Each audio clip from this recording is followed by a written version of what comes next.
Para entender el futuro del dinero, a veces hay que mirar hacia atrás, muy, muy atrás. Y eso es justo lo que vamos a hacer. Nos vamos a sumergir en las ideas del libro El patrón Bitcoin para explorar esa búsqueda, esa odisea milenaria por encontrar la forma perfecta de dinero. A ver, empecemos con una pregunta que suena extraña. ¿Qué puede conectar unas ruedas de piedra gigantescas en una isla perdida en el Pacífico con el código digital que, mueve nuestro mundo hoy en día? Parece que nada, ¿verdad? Pues la respuesta une toda la historia económica de la humanidad y nos va a mostrar por qué la aparición de algo como Bitcoin era, en cierto modo, casi inevitable. Ok, vamos a lo básico. Antes de meternos a hablar de monedas, de oro, de lo que sea, primero hay que entender el problema. El problema fundamental que el dinero como concepto vino a solucionar. Imagínense un mundo sin dinero, solo con trueque. El gran problema aquí es algo que los economistas llaman la coincidencia de deseos. Suena complicado, pero es súper simple. Digamos que uno es zapatero y tiene hambre, quiere pan. Bueno, pues tiene que encontrar a un panadero que, justo en ese momento, en ese mismo lugar, necesita un par de zapatos. Es una locura, súper ineficiente. Por eso hay que pensar en el dinero no como un simple objeto, sino como una tecnología, y una de las más importantes de la historia. Porque al solucionar ese rompecabezas del trueque, no solo hizo que el comercio fuera más fácil, no, permitió que la gente se especializara en lo suyo, que las ciudades pudieran crecer, y en definitiva, que la civilización entera diera un salto hacia adelante. Bueno, ahora hagamos un viaje en el tiempo. Vamos a ver un ejemplo fascinante de cómo las sociedades antiguas resolvieron este problema con lo que tenían a la mano. Y esta es, de verdad, una de las historias más increíbles. Nos vamos a la isla de Yap. Allí usaban estas ruedas de piedra gigantescas como dinero. Y lo curioso es que el valor no estaba en la piedra en sí, sino en lo brutalmente difícil que era conseguirlas. Un trabajo titánico. Y lo más interesante, todos en la aldea sabían perfectamente de quién era cada piedra. Era como un libro de contabilidad público compartido por todos. La clave es que la escasez era real y verificable por el esfuerzo que costaba. Pero claro, la historia da un giro. Llega un capitán irlandés, un tal David O'Keefe, con barcos modernos y explosivos. De repente, lo que antes costaba un esfuerzo descomunal, ahora se podía hacer fácil y rápido. O'Keefe empezó a producir piedras en masa, inundó la isla con estas nuevas piedras baratas, ¿y qué pasó? Pues que destruyó por completo su sistema monetario. La tecnología, en este caso, rompió la dureza de su dinero. Y esta historia es perfecta porque nos muestra una idea central del libro, la trampa del dinero fácil. La lógica es aplastante. Si cualquier cosa que usamos como dinero se vuelve fácil de producir en grandes cantidades, inevitablemente va a perder su valor. Por eso, el dinero sólido, el que de verdad protege la riqueza de la gente, tiene que ser por definición costoso de producir. Y esta lección de las piedras de Yap, la verdad se ha repetido una y otra vez a lo largo de la historia. Las culturas, por prueba y error, casi todas terminaron llegando a la misma conclusión. Los metales eran una forma superior de dinero. Y entre todos los metales hubo uno que se coronó como el rey indiscutible. Para entender el porqué, tenemos que hablar de un concepto clave, la vendibilidad. Pensemos en algo práctico. Es mucho más fácil vender una onza de oro a un precio justo en cualquier parte del mundo que vender, por ejemplo, una casa. El oro tiene una mayor vendibilidad. Se trata de la facilidad con la que algo se puede vender sin que pierda mucho de su valor en el intento. Pero de todas las características de la vendibilidad, hay una que es la más importante de todas, la capacidad de mantener su valor a través del tiempo. Un buen dinero tiene que ser una buena reserva de valor, tiene que servir para guardar el fruto de nuestro trabajo hoy y poder usarlo en el futuro. Ok, ¿y cómo podemos medir esto de forma objetiva? El libro nos presenta una métrica genial, la ratio existencias sobre flujo, o stock to flow. Y no es tan complicado. Simplemente se toma todo lo que ya existe de un bien, el stock, y se divide por lo que se produce nuevo cada año, el flujo. Si el número que sale es muy alto, significa que la nueva producción es apenas una gotita en el océano de lo que ya existe. Y eso es dinero duro. Y cuando aplicamos esta métrica, ¡boom!, se ve clarísimo por qué el oro ganó la carrera. Su ratio stock to flow es altísima, que significa que aunque de repente aumentara muchísimo la minería, la cantidad total de oro en el mundo apenas cambiaría. Es increíblemente resistente a la inflación por su propia naturaleza física.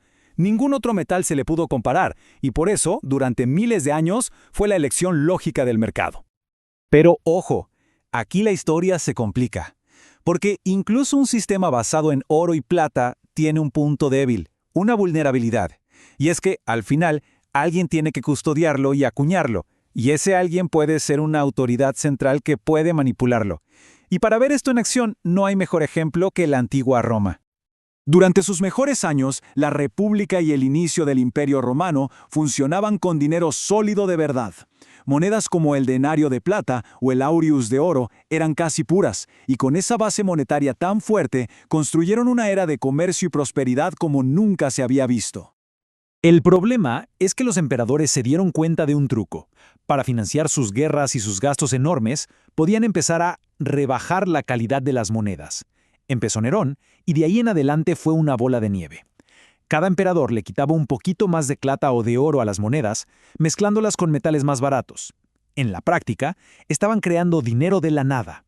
El resultado fue una espiral de inflación, caos económico y una pérdida total de la confianza. Y el punto clave que señala el libro es que esto no fue solo un problema de números. La degradación del dinero fue a la vez un síntoma y una causa de la decadencia de Roma en todos los sentidos: militar, cultural, social, todo empezó a desmoronarse. De hecho, el libro argumenta que esto es un patrón que se repite en la historia.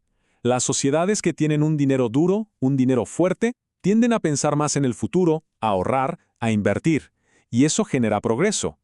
En cambio, cuando el dinero es fácil, se fomenta el pensamiento a corto plazo, el consumo inmediato, la deuda, y eso poco a poco va desgastando los cimientos de una civilización.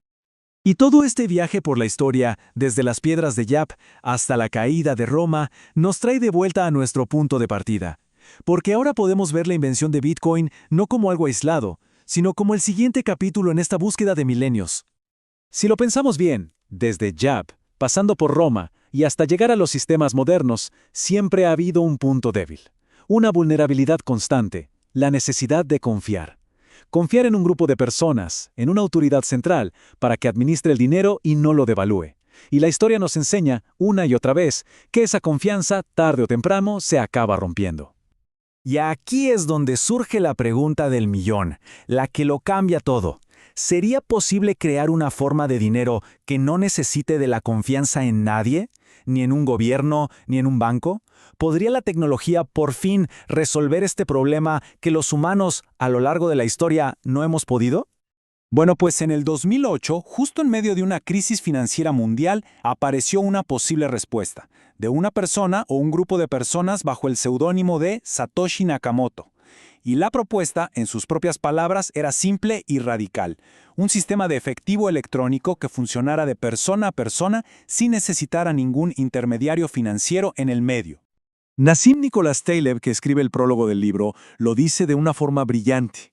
La simple existencia de Bitcoin es como una póliza de seguro.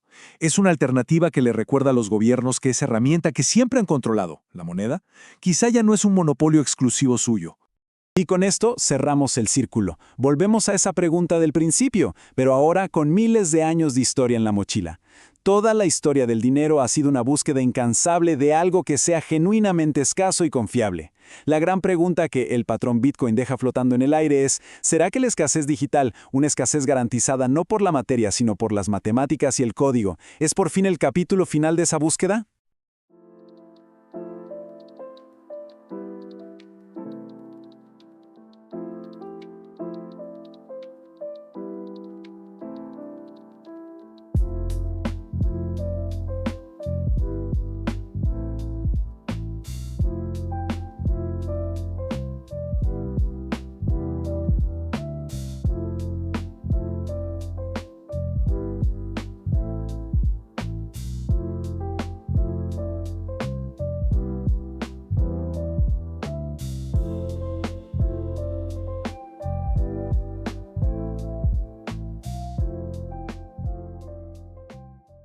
A ver, pensemos en esto por un segundo. ¿Qué pasaría si las ideas de un solo libro pudieran mover literalmente miles de millones de dólares en el mundo real? Bueno, hoy vamos a meternos de lleno en la filosofía económica de Saifedean Ammous, un pensador que está sacudiendo por completo el debate sobre qué es el dinero.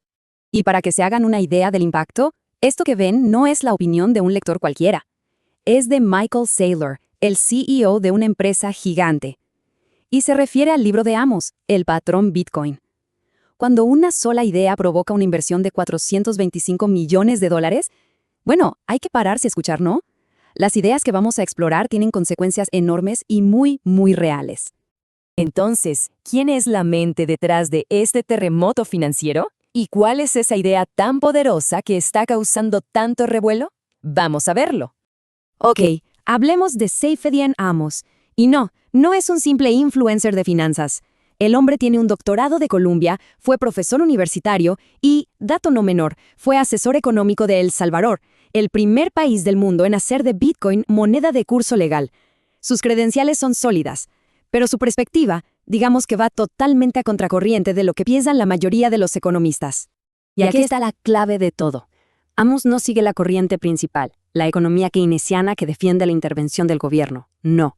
Su base es la escuela austriaca, que parte de una idea bastante radical, que el mercado, y no los políticos, es quien debe decidir qué es el dinero. Para entender todo su argumento, hay que tener clara una distinción fundamental, una que, según él, ha sido el motor de toda la historia, la eterna batalla entre dos tipos de dinero. Por un lado, tenemos lo que él llama dinero fuerte. El oro es el ejemplo perfecto. ¿Por qué tiene valor? Pues porque es escaso y cuesta un montón de esfuerzo y energía sacarlo de la tierra. Nadie puede simplemente chasquear los dedos y crear más oro. Y esa dificultad es lo que ha protegido su valor por siglos. Y en la otra esquina del ring está el dinero fácil. Este es todo lo contrario. Su oferta se puede aumentar básicamente a voluntad con muy poco esfuerzo por una autoridad central. El resultado, con el tiempo, su valor se diluye. Es esa sensación de que el dinero que uno tiene en el banco compra un poquito menos cada año que pasa. Aquí lo vemos, cara a cara. Para Amos, toda la historia del dinero es una lucha entre estos dos conceptos. El dinero fuerte, dice él, lo elige la gente libremente en el mercado y fomenta el ahorro, el pensar a largo plazo. El dinero fácil, en cambio, lo imponen los gobiernos y fomenta el gastar ahora mismo, el endeudarse. Este es el corazón de toda su tesis. Y claro, este conflicto nos lleva derechito a la gran crítica que hace Amos al sistema financiero actual, al que él llama el patrón fiduciario. La pregunta que él pone sobre la mesa es fuerte. No es que nuestro sistema tenga deuda como un efecto secundario, no. Es que está fundamentalmente diseñado para funcionar con deuda. La deuda es el motor. Su nombre para esto es el patrón fiduciario, y la lógica es simple pero impactante. El dinero se crea a partir de la deuda. Cada vez que un banco da un préstamo, se crea dinero nuevo. O sea, para que la economía crezca, la deuda tiene que crecer. El subtítulo de su libro es toda una declaración. La alternativa de la esclavitud de la deuda a la civilización humana. Fuerte, ¿no? Y ojo, porque para él las consecuencias van mucho más allá de lo económico. Amos conecta el dinero fácil con un montón de problemas sociales, desde un consumismo sin freno y deudas por todos lados, hasta la erosión de las familias, el auge de la comida chatarra y un poder cada vez más grande para los gobiernos. Pero bueno, Amos no se queda solo en la crítica. Él propone una solución, una forma de volver a los principios del dinero fuerte, pero usando la tecnología de nuestro siglo. Y aquí es donde entra Bitcoin. Y antes de seguir, solo para dimensionar el alcance de estas ideas, sus libros han vendido más de 1 millón de copias en todo el mundo. Claramente su mensaje está llegando a muchísima gente. Aquí llegamos al núcleo de su argumento. Para Amos, Bitcoin no es solo un avance tecnológico, es la respuesta del mercado. Es la culminación de una búsqueda de miles de años por un dinero perfecto, un dinero que la gente elige usar libremente. Ahora, ¿por qué lo ve como el dinero fuerte definitivo? Bueno, por varias cosas. Primero, su oferta es fija y nadie, pero nadie la puede cambiar. No hay un botón para imprimir más bitcoins. Segundo, es una red descentralizada. No hay un jefe. Es un sistema abierto a cualquiera. Él lo describe como una alternativa descentralizada a la banca central. Pero aquí, la cosa se pone aún más profunda, porque la tesis de Amos va más allá de la economía y se mete de lleno en la psicología. ¿Cómo puede ser que el tipo de dinero que usamos nos moldee la mente? Para entender esto, hay que conocer un concepto, la preferencia temporal. Suena técnico, pero es muy fácil. Básicamente es cuánto valoramos recibir algo ahora mismo en comparación con recibir algo más grande en el futuro. Una preferencia temporal alta es el lo quiero todo y lo quiero ya. Una baja es estar dispuesto a sacrificar hoy para tener un mejor mañana. Amos sostiene que el dinero fuerte nos empuja a tener una preferencia temporal más baja. Si el dinero mantiene su valor, tiene sentido ahorrar e invertir a futuro. Y eso se refleja en todo, en la cultura, en el arte, en cosas hechas para durar. Por el contrario, el dinero fácil, que pierde valor, nos grita, gástame ya. Y eso, dice él, fomenta una cultura de lo inmediato, de la gratificación instantánea. Esta frase de Amos lo resume todo. La idea es que el dinero fuerte te permite almacenar el valor de tu trabajo a lo largo del tiempo. Te da una certeza sobre el futuro que el dinero fácil simplemente no te puede dar. Y eso, según él, cambia de raíz la perspectiva de vida de la gente. Y con esto cerramos. La pregunta que Amos nos deja en el aire es profunda. ¿Estamos construyendo el futuro sobre cimientos de deuda y gratificación instantánea? Y más importante todavía, ¿será que podríamos cambiar nuestro destino simplemente cambiando la herramienta que usamos para medir el valor? Una idea que sin duda da para pensar un buen rato.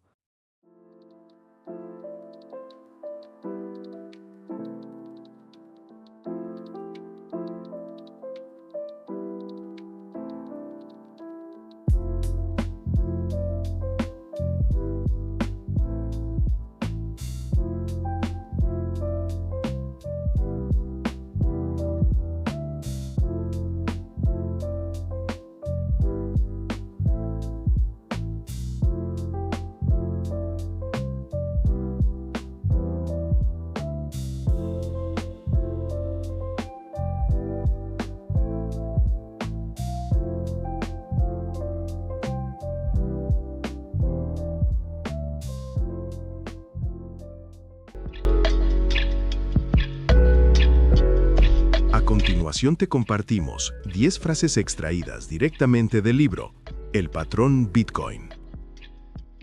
Bitcoin automatiza las funciones de un moderno banco central y las convierte en predecibles y prácticamente inmutables mediante la programación de un código descentralizado entre miles de miembros de la red, ninguno de los cuales puede modificarlo sin el consentimiento del resto.